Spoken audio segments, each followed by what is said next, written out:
श्री स्वामी समर्थ. लवकरच आपल्या नवरात्रीला सुरुवात होणार आहे. तर नवरात्रीपूर्वी आपण घरातून काही वस्तू बाहेर फेकल्या पाहिजेत आणि आपल्या मुख्य प्रवेशद्वारावर आपण एक वस्तू लावली पाहिजे. याचा परिपूर्ण माहिती देणारा हा व्हिडिओ मी तुमच्यासाठी घेऊन आलेली आहे, जेणेकरून माता लक्ष्मीचा आणि देवीचा आपल्या घरामध्ये अखंड वास राहावा, आपल्या घरातून दारिद्र्य निघून जावे. त्यासाठी आपण कोणकोणती कामे करावी ते आज आपण या व्हिडिओतून पाहणार आहोत. व्हिडिओ आवडला तर व्हिडिओला एक लाईक नक्की करा. चॅनलवर नवीन असाल, पहिल्यांदाच माझे व्हिडिओ पाहत असाल तर चॅनलला अवश्य सबस्क्राईब करा. शारदीय नवरात्र हा उत्सव अश्विन महिन्याच्या शुक्ल पक्षाच्या प्रतिपदा तिथीपासून नवमीपर्यंत साजरा केला जातो. नवरात्रीचे 9 दिवस शक्तीच्या उपासनेसाठी सर्वोत्तम मानले जातात. या उत्सवामुळे लोकांना आध्यात्मिकरित्या जागृत होण्याची तसेच देवी दुर्गाचा आशीर्वाद मिळवण्याची संधी मिळते. 15 ऑक्टोबरपासून आपल्याकडे शारदीय नवरात्रीला सुरुवात होणार आहे. नवरात्रीची सुरुवात घटस्थापनेने होते. आपण घरामध्ये घट स्थापित करतो, म्हणजे धान्य आपण रुजवतो. त्यासोबतच आपण घरामध्ये कलश स्थापना करतो. तर यापासून नवरात्रीला सुरुवात होते आणि विजयादशमी दसरा या दिवशी नवरात्रीचा शेवट असतो, ज्यामध्ये भगवान रामाने लंकापती रावणाचा पराभव केला होता. तसेच देवी दुर्गाने महिषासुराचा पराभव केला होता. एका पौराणिक कथेनुसार देवी दुर्गा मातेने महिषासुर या राक्षसाशी 9 दिवस युद्ध केले आणि नंतर नवमीच्या रात्री त्याचा वध केला. तेव्हापासून मातेला महिषासुरवर्धिनी असं देखील म्हटलं जातं. तेव्हापासून माता दुर्गा शक्तीला समर्पित नवरात्र व्रत पाळताना तिच्या 9 रूपांची पूजा केली जाते. 9 म्हणजे नवीन. शारदीय नवरात्रीपासून थंडीमध्ये निसर्ग रूप पालटतो, ऋतू बदलू लागतात. यामुळे नवरात्रीच्या काळात भाविक संतुलन आणि सात्विक आहार घेतात. तसेच देवीचे चिंतन आणि ध्यानावर लक्ष केंद्रित करून स्वतःला आत्मशक्तिशाली बनवतात. यामुळे ऋतू बदलाचा त्यांच्या आरोग्यावर वाईट परिणाम होत नाही. नवरात्रीच्या 9 रात्री खूप खास मानल्या जातात. यात उपवास, उपासना, मंत्रजप, संयम, नियम, यज्ञ, तंत्र, योग याद्वारे व्यक्तींच्या 9 अलौकिक सिद्धी प्राप्त करू लागतात. पुराणानुसार रात्रीच्या वेळी अनेक प्रकारचे अडथळे दूर होतात. जेव्हा रात्रीची वेळ शांत होते तेव्हा देवाशी संपर्क साधण्याचा सराव दिवसाच्या तुलनेत अधिक प्रभावी असतो. दुर्गा देवीची रात्रीची पूजा करून शरीर, मन व आत्मा शारीरिक, मानसिक व आध्यात्मिक सुख प्राप्त करतो. नवरात्रीत देवी दुर्गेच्या 9 रूपांची पूजा केली जाते, ज्यामध्ये त्यांना नवदुर्गा असं देखील म्हटलं जातं. शैलपुत्री, ब्रह्मचारिणी, चंद्रघंटा, कुष्मांडा, स्कंदमाता, कात्यायनी, कालरात्री, महागौरी आणि सिद्धिदात्री अशा देवीच्या 9 रूपांची आपण 9 दिवसांमध्ये पूजा करतो. यंदा नवरात्री 15 ऑक्टोबरला सुरू होत असून 23 ऑक्टोबरपर्यंत चालणार आहे. नवरात्रीच्या काळात लोक दुर्गा देवीच्या स्वागतासाठी अनेक गोष्टी केल्या जातात. घर स्वच्छ केलं जातं, सजावट केली जाते. स्वच्छतेशिवाय भक्तीचं फळ मिळत नाही असं म्हटलं जातं. त्यामुळे घटस्थापना करण्याआधीच घराची स्वच्छता करणं अत्यंत महत्त्वाचं आहे. आपण नियमितपणे घर स्वच्छ ठेवत असोच, परंतु नवरात्री अगोदर घटस्थापना करण्याअगोदर आपण आपलं जे घर आहे ते पूर्णपणे स्वच्छ करून घ्यायचं आहे. घराचा कानाकोपरा आपण पूर्णपणे स्वच्छ करून घ्यायचा आहे. घराच्या मुख्य प्रवेशद्वारापासून ते घरातील आपल्या रोजच्या झोपण्यातील जे बेडशीट्स असो किंवा अंथरूण पांघरूण असो, जर आडगळीचं साहित्य असो ते काढून आपण ते दूर करायचं आहे. रोजची जी आपण खिडकीला लावलेल्या स्क्रीन असो तर त्या स्क्रीनसुद्धा आपण धुवून घ्यायच्या आहेत. पायपुसण्या असो त्यासुद्धा आपण स्वच्छ करून घ्यायच्या आहेत. खिडकी, दरवाजे स्वच्छ करून घ्यायचे आहेत. पूर्ण घर अगदी लकलकीत घटस्थापनेच्या अगोदर केलं जातं.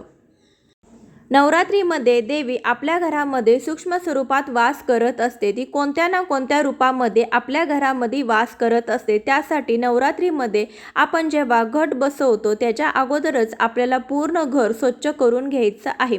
कारण की असं म्हटलं जातं की जिथे स्वच्छता आणि शांतता असते तेथे माता लक्ष्मी सदैव वास करते.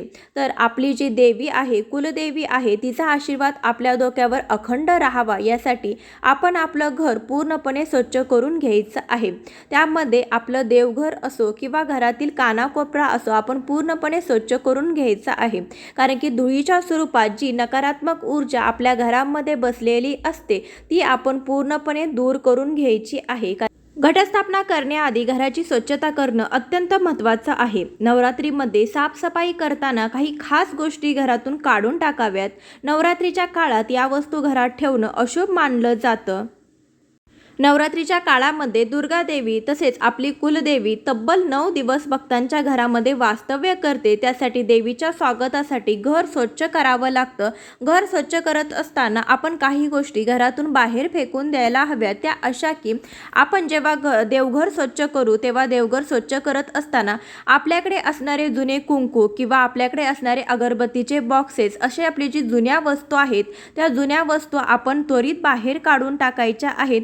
फाटक्या तुटक्या नको असलेल्या वस्तू आपण अडगळीच्या वस्तू घरामध्ये ठेवू नये. त्यामुळे घरामध्ये भरपूर प्रमाणात नकारात्मकता साचली जाते. घरामध्ये एखादी तुटलेली मूर्ती किंवा चित्र असेल तर नवरात्र सुरू होण्या अगोदरच तुम्ही ते घराबाहेर काढा. अशी देवाची मूर्ती किंवा चित्राचं विसर्जन करा, कारण की असं केल्याने वास्तुदोष होतात. त्यामुळे आपण तुटलेली मूर्ती किंवा तुटलेला देवाचा फोटो वगैरे असला तर तो देखील तुम्ही घरातून बाहेर काढा. त्यानंतर आपल्या स्वयंपाकघरामध्ये जे तुटकी फुटकी भांडी असतात, जेणेकरून जे कप असतात ते कप काही ठिकाणी डॅमेज झालेले असतो, त्याचा दांडा तुटलेला असतो, तर स्वयंपाकघरामध्ये अशी बरीच आपल्या घरामध्ये असते. तर आपण त्याचा रियूज करतो, पण असू दे काय होतं, आपण थोडा वेळ यूज करू त्यानंतर टाकून देऊ असं आपल्या मनामध्ये होतं. आणि संसार म्हणलं की छोट्या छोट्या गोष्टी महिला प्रत्येक जणी गोळा करून ठेवत असतात की आपण त्याचा पुन्हा काहीतरी वापर करू. परंतु अशा तुटक्या फुटक्या वस्तू घरामध्ये अजिबात ठेवू नये, त्यामुळे वास्तुदोष लागतात.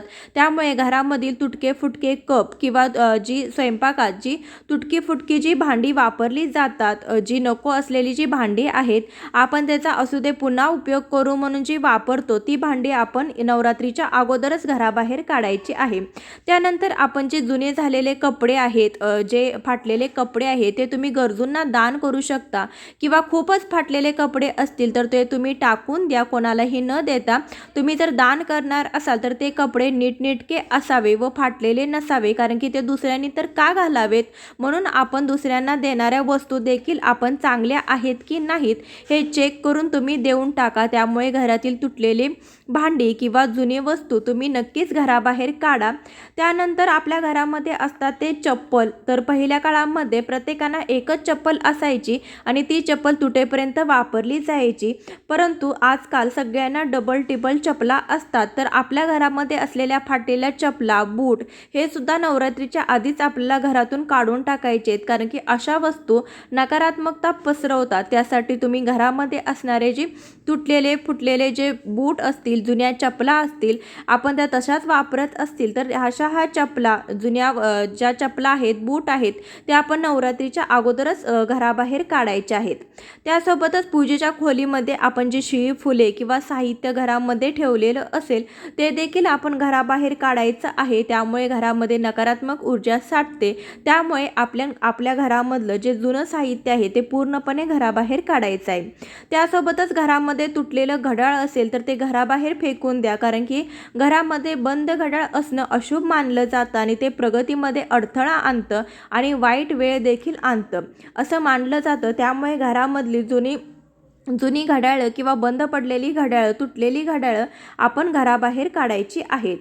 घराच्या स्वयंपाकघरामध्ये खराब झालेली लोणची किंवा इतर अन्नपदार्थ आपण घरामध्ये ठेवू नये. त्यामुळे जी दुर्गा देवी असते ती नाराज होऊ शकते आणि अन्नपूर्णेचा आपल्यावर आशीर्वाद राहत नाही. त्यासाठी आपण शिळे अन्न, घरामध्ये असणारी जी भाज्यापाला जर आपला खूप खराब झाला असेल, जुना झाला असेल किंवा आपण जी लोणची वगैरे जी साठवणीचे पदार्थ असतात तर असे बरंच साहित्य असतं, ते जर जुनं झालेलं असेल तर ते तुम्ही लगेच घराबाहेर टाका. त्यामुळे घरामध्ये भरपूर वास्तुदोष लागतो आणि माता अन्नपूर्णेचा आपल्या घरामध्ये आशीर्वाद राहत नाही. नवरात्रीच्या पहिल्याच दिवशी तुम्हाला तुमच्या मुख्य दरवाजावर ही वस्तू लावायची आहे. मुख्य दरवाजा हा आपल्या घरातील चांगल्या वाईट गोष्टींना कारणीभूत असतो. आंब्याची पानं माता लक्ष्मीला आकर्षित करतात, त्यासाठी देवीचा अखंड वास आपल्या घरामध्ये राहावा, त्यासाठी देवीच्या स्वागतासाठी आपण घटस्थापनेच्या दिवशी मुख्य दरवाजावर आंब्याच्या पानाचं तोरण नक्की लावा. हा उपाय केल्यास सर्व संकटे दूर होऊन तुमची आर्थिक प्रगती होईल. देवीचा भरभरून आशीर्वाद मिळवण्यासाठी देवी आईने आपल्या घरात यावं गरजेचं आहे. त्यासाठी देवी आईच्या स्वागतासाठी ही एक गोष्ट आपल्याला करायची आहे. घटस्थापनेच्या दिवशी आपण आपला जो उंबरठा आहे तो हळदीच्या पाण्याने स्वच्छ करून घ्यायचा आहे, कारण की हळदीमध्ये बरीचशी नकारात्मकता नष्ट करण्याची ताकद असते. त्यासाठी आपण हळदीच्या पाण्याने आपला पूर्ण उंबरठा स्वच्छ करून घ्यायचा आहे, पाणी शिंपाडून घ्यायचं आहे. त्यानंतर आपण हळदीचं लेपन उंबरठ्यावरती करायचं आहे. हळदीचं पाणी उंबरठ्यावरती शिंपडल्यामुळे बरेचसे आपले जे आर्थिक प्रश्न असतात ते प्रश्न सुटण्यास मदत होते आणि आपल्या घरामध्ये माता लक्ष्मीचा वास होण्याचे जे मार्ग असतात ते मार्ग खुले होतात. त्यासाठी हळदीचं पाणी उंबरठ्यावरती नक्की शिंपडावं. त्यानंतर हळदीमध्ये आपण थोडंसं गोमूत्र आणि थोडंसं पाणी घालून आपण त्याचं लेपन बनवून उंबरठ्यावरती हळदीचं लेपन करायचं आहे. हळदीचं लेपन केल्यानंतर तुमच्याजवळ जर लक्ष्मीची पावले असतील तर ते तुम्ही मुख्य दरवाजावरती आपल्या ज्या उंबरठ्यावरती लावू शकता, किंवा तुम्ही ओलं कुंकू करून त्याने स्वस्तिकसुद्धा काढू शकता, किंवा रांगोळीने तुम्ही लक्ष्मीची पावले तुम्ही उंबरठ्यावरती काढू शकता. नंतर एक तांब्या भरून पाणी आपण तुमच्या मुख्य दरवाजाच्या बाहेर ठेवायचं आहे. त्यामध्ये लाल किंवा पिवळ्या रंगाचं फूल टाकायचं आहे. हे पाणी दुसऱ्या दिवशी झाडांना टाकायचं आहे, तुळशीला टाकायचं नाही. हे तुम्ही रोज करू शकता. ह्या उपायाने देखील बऱ्याच अडचणी दूर होतात. मुख्य प्रवेशद्वार हे आपलं सुशोभित असावं. मुख्य प्रवेशद्वारावर शुभचिन्हे चिटकवलेली असावीत. मुख्य प्रवेशद्वार जेवढं सुशोभित असेल तेवढीच माता लक्ष्मी आपल्या घरामध्ये अखंड वास करते. उंबरठ्याचं लेपन झाल्यानंतर हळदी कुंकू अक्षदा धूप दीप दापून आपण उंबरठ्याची पूजा करायची आहे. उंबरठ्याच्या दोन्ही बाजूला आपण 2 दिवे लावायचे आहेत. घटस्थापनेच्या अगोदर आपण पूर्ण घर स्वच्छ करून घेतो, तर घटस्थापनेच्या आदल्या दिवशी आपण अमावस्येला सगळी नकारात्मकता घरातून काढून टाकायची आहे. घरामध्ये लक्ष्मीने अखंड वास करावा आणि घरातील अवलक्ष्मी जी धुळीच्या स्वरूपात घरामध्ये साचलेली असते ती आपण अमावस्येच्या दिवशी घरातून बाहेर काढली तर घरातील अलक्ष्मी घरातून बाहेर जाते आणि लक्ष्मीचा घरामध्ये सदैव वास राहतो. त्यासाठी अमावस्येच्या दिवशी तरी आपल्याला पूर्ण घर स्वच्छ करून घ्यायचं आहे. घटस्थापनेच्या दिवशी तुम्ही या सेवा करू शकता, जेणेकरून तुमची देवी तुमच्या घरामध्ये अखंड वास करेल. घटस्थापनेच्या दिवशी आपण आपला जो मुख्य दरवाजा आहे तो मुख्य दरवाजा ओल्या कपड्याने पूर्ण स्वच्छ करून घ्यायचा आहे. आतून बाहेरून आपण दरवाजा पूर्ण स्वच्छ करून घ्यायचा आहे आणि दरवाजावरती आपण ओल्या कुंकवाने स्वस्तिक काढायचं आहे. कुंकवामध्ये थोडंसं पाणी मिक्स करून आपण ते ओलं करून घ्यायचं आहे आणि व्हिडिओ दाखवल्याप्रमाणे आपण स्वस्तिक काढायचं आहे. ही स्वस्तिक काढण्याची योग्य पद्धत आहे. शेजारी 2 उभ्या रेषाही टाकायच्या आहेत आणि 4 बिंदू देखील लावायचे आहेत. अशा प्रकारे आपण स्वस्तिक काढायचं आहे. त्यानंतर स्वस्तिकला हळदी कुंकू पुष्प धूप दीप ओवाळून घ्यायचं आहे. अशा प्रकारे तुम्ही मुख्य प्रवेशद्वारावर स्वस्तिक नक्की काढा. या काही छोट्या मोठ्या सेवा केल्यामुळे देवी आपल्या घरामध्ये अखंड वास करेल. त्यासाठी आपण या छोट्या मोठ्या सेवा करायच्या आहे. मन खूप प्रसन्न होतं आणि घरामध्ये सकारात्मक ऊर्जा नांदते. त्यासाठी आपण ह्या सेवा करायच्या आहेत आणि आपल्या घरातून ज्या नको आहेत त्या वस्तू दूर फेकायच्या आहेत. व्हिडिओ कसा वाटला हे कमेंटद्वारे नक्की सांगा. श्री स्वामी.